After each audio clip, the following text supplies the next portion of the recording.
In northern Pakistan, a woman goes into labor. She's in a rural community tucked between some of the highest mountains in the world. It's winter, and all roads out of the village are blocked by snow. Even if she could leave, she'd have to travel hours to get to the closest hospital. She has no choice. She must give birth at home. A traditional birth attendant is there to help. She's delivered babies before, but she doesn't have any formal training. She also doesn't have the means to sanitize the space where mom is giving birth. No clamps or sterile blade to cut the umbilical cord, and no way to get more skilled help if there are any complications. Still, the baby's coming, so they make do with what they have, and luckily, the birth goes okay. But then there are new challenges. There's no scale, so they can't tell if the baby is a healthy weight. The risk of the umbilical stump getting infected is high, but there's no antiseptic on hand. If the baby does get sick, mom doesn't have any way to monitor a fever. And remember, it's winter. The temperature is below zero, and there's snow on the ground. The home isn't insulated, so it's not easy to keep the baby warm. Newborns in the community have died of hypothermia before. It's only her baby's first day of life, and already she's worried that her child may not make it until tomorrow. This mom wants what all parents want, to keep her child healthy and safe. But because of factors beyond her control, she doesn't have access to the healthcare she needs to do so. Her newborn is at risk of dying from preventable infection and illness. But one SickKids scientist thinks he can stop that from happening. He's developed an intervention that helps parents take care of their newborn's health, no matter how far away they are from medical care. It isn't some new technology. In fact, it's shockingly low tech. Just 7 items packaged in a plastic bag. But though it may seem simple, it has the potential to save newborn lives around the world. You are listening to SickKids Versus, where we take you behind the scenes of big breakthroughs to heal the future. I'm Hannah Bank, and this is SickKids versus Newborn Mortality.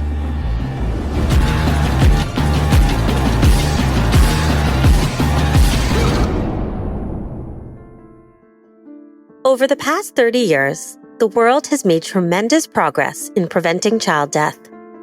In 1990, around 13 million children died before their 5th birthday. But by 2022, the number was down to roughly 5 million. This decline can be attributed to a few factors. More kids are getting vaccinated. We've gotten better at preventing infections, especially those causing pneumonia and diarrhea. And people around the world have better access to nutritious food and healthcare.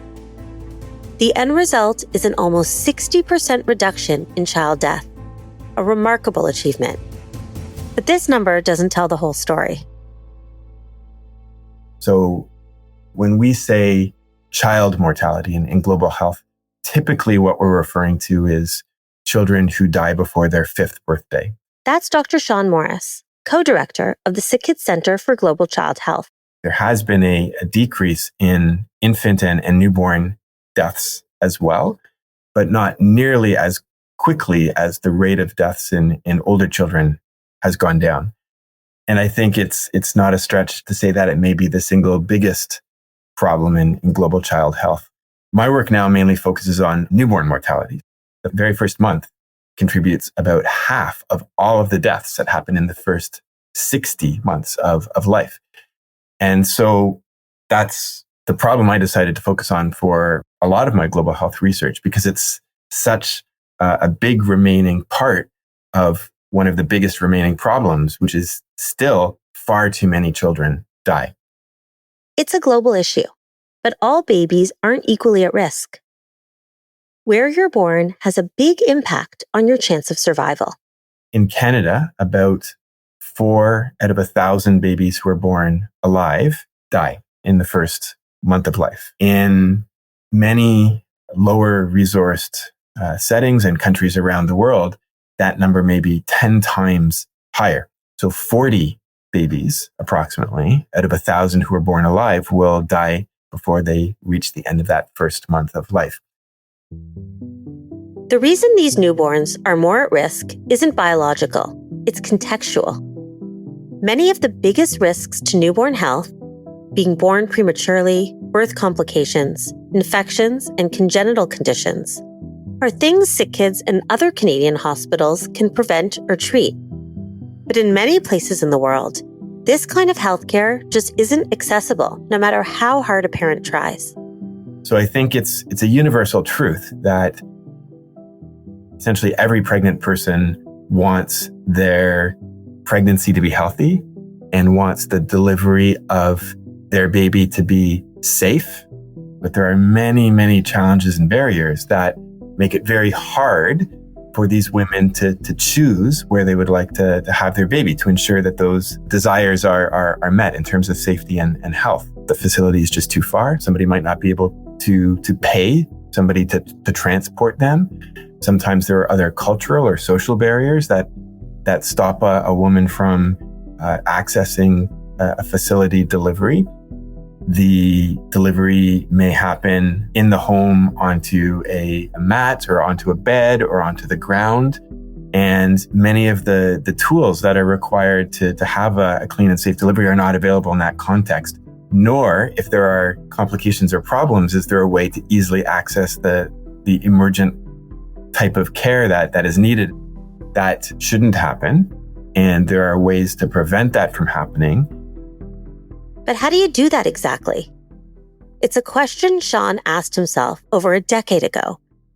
He turned to Dr. Zulfikar Buddha to figure it out. Dr. Buddha is a world-renowned expert in maternal, newborn, and child health.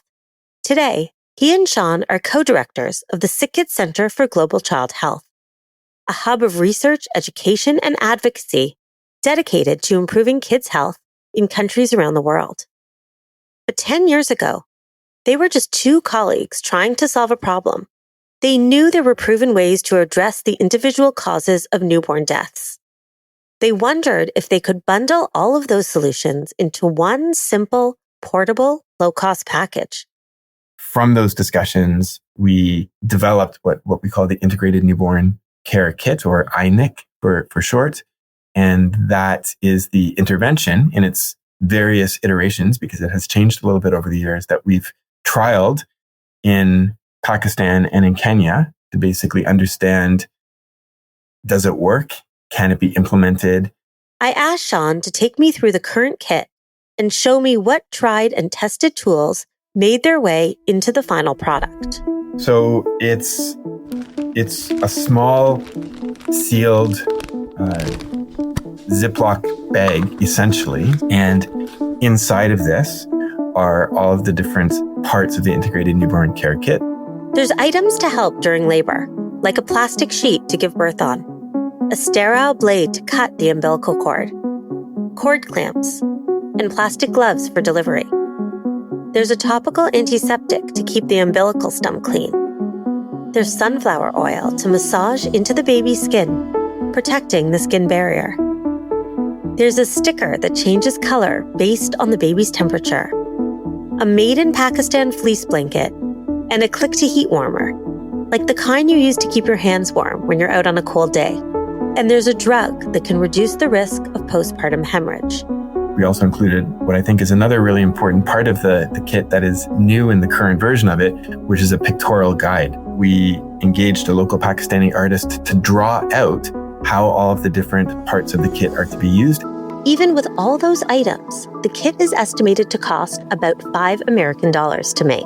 And one of our goals is to start thinking about how we can make it, less and less expensive. Now that they had the kit, Sean and team had to answer another big question. How do you get INICs to parents living in some of the most remote, hard-to-reach places in the world? To figure that out, they would have to overcome some tremendous challenges.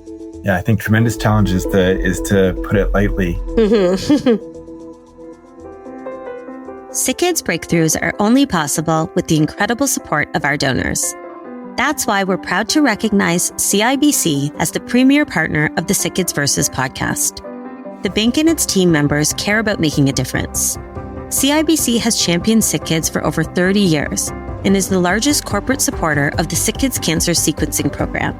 CIBC also generously supports SickKids through CIBC Miracle Day and an active employee giving and volunteer program.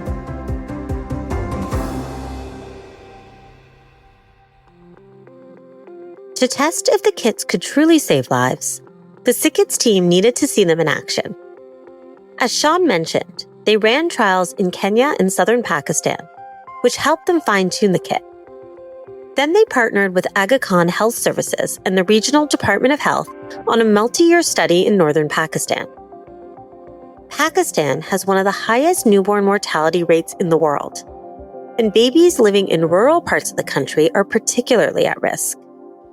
The SickKids team focused on the country's northernmost province, Gilgit-Baltistan. So to describe it, Gilgit-Baltistan, or GB as we often refer it to, is essentially all mountains. So in fact, K2, which is the second highest mountain in the world, is part of GB. The region, which was recently included in the list of the most exciting places to travel in the world, has an incredibly rich history as a trading and cultural crossroads between South, Central, and East Asia and Europe. It's home to 1.7 million people, most of whom live in valleys tucked between the mountains Sean mentioned. I spoke to Mohammed Yassin, the project manager for the INIC study in Pakistan, to understand what barriers this unique geography can create to accessing healthcare. So living in high altitude mountains and harsh weather conditions, there are some areas during the snowfall, they are totally cut off from the main cities, even for months and weeks as well. The area in summers also get very challenging to people living around. There are mostly challenges regarding to landslides. If the area is totally cut off, then it may take 10 to 15 days to reach to the healthcare facility. But there's one vital service that is helping people get the care they need: lady health workers. These frontline facilitators serve even the most remote communities in Gilgit-Baltistan. The prime responsibility of these lady health workers is health education and family planning and timely referral of any high-risk case to the healthcare facilities. They're community health workers, a service that exists in many countries. They have some training, but they aren't nurses or doctors. They focus more on preventative care, like educating people about immunization or early childhood nutrition. And they often work in their own communities, so they speak the local dialect, know the customs, and are welcomed in many homes. They were the perfect partners to deliver the kits. One of the really important things that we did in our study is we wanted to, as much as possible, replicate how the real world works. So we were less interested in trying to understand how well the kit worked in a perfectly controlled situation. And so we used lady health workers in our project to deliver the INICs to women when they were still pregnant. And the lady health worker taught the woman, the recipient of the kit, how to use the kit. Lady health workers visit 150 to 200 households a month, giving them the perfect opportunity to identify pregnant women who could participate in the study. They'd report back to the INIC team, who would visit the potential participant during her third trimester, explaining the study and asking for her consent to enroll. To make sure they could measure impact, the team grouped the participants into geographic clusters. Depending on what cluster they were in, moms would receive the kit or the regular support provided by lady health workers. The INIC team tracked both groups, following up with the families to see how everyone was doing. In our settings, that the lady health workers are already in their daily routine. They have to manage their household activities as well, cooking and etc. Some additional other NGOs are also relying on them and working with them.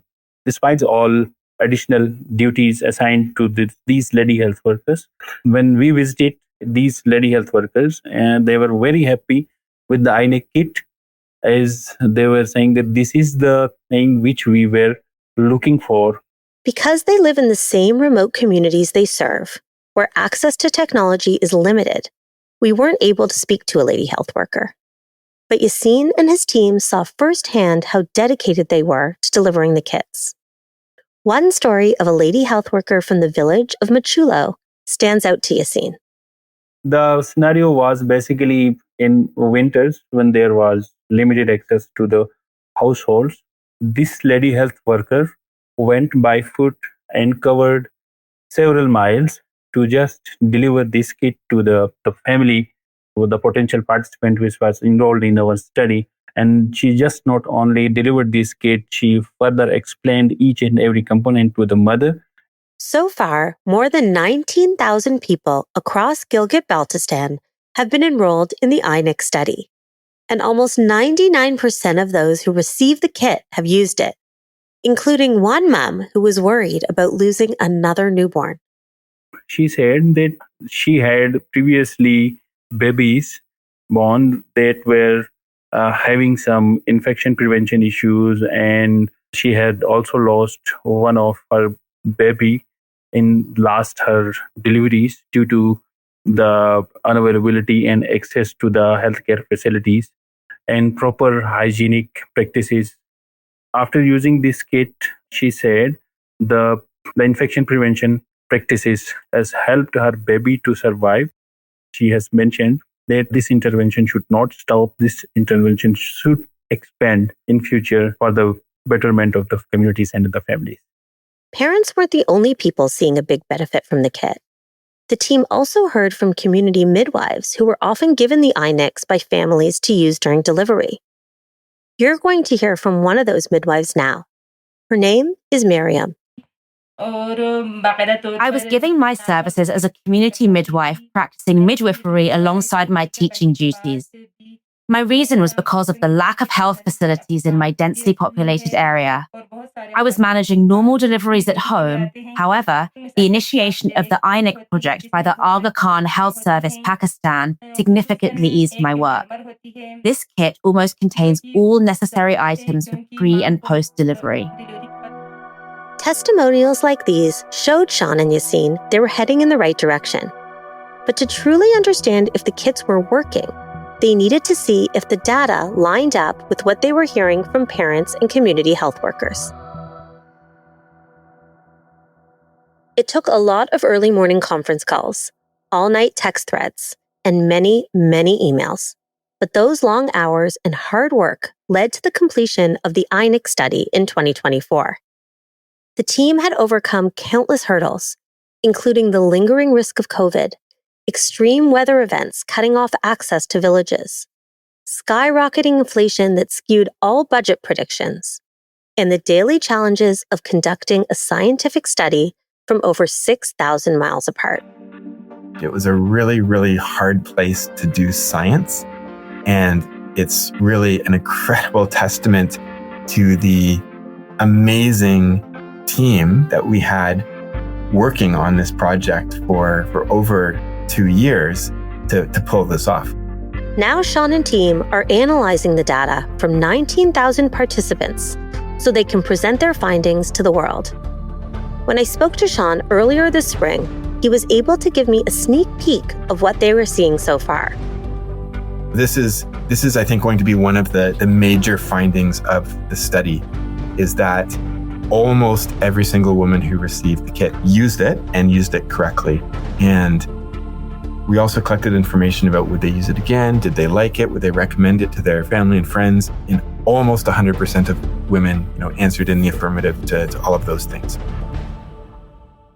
Sean and team are also optimistic about health outcomes. The early data suggests that the kit is potentially helping to identify temperature irregularities and reduce postpartum hemorrhage and umbilical cord infections. In terms of the newborn mortality outcome, that's the one that we have to really carefully look at the numbers before we make any firm conclusions. The SickKids Center for Global Child Health is leveraging this kind of research to drive meaningful change. And Sean and team are currently hard at work to turn these findings into health policy. This project, I think, really aligns with SickKids' vision of healthier children, a better world. As part of this project, we built up the capacity, both the research capacity and the lady health care worker capacity in this very remote part of the world.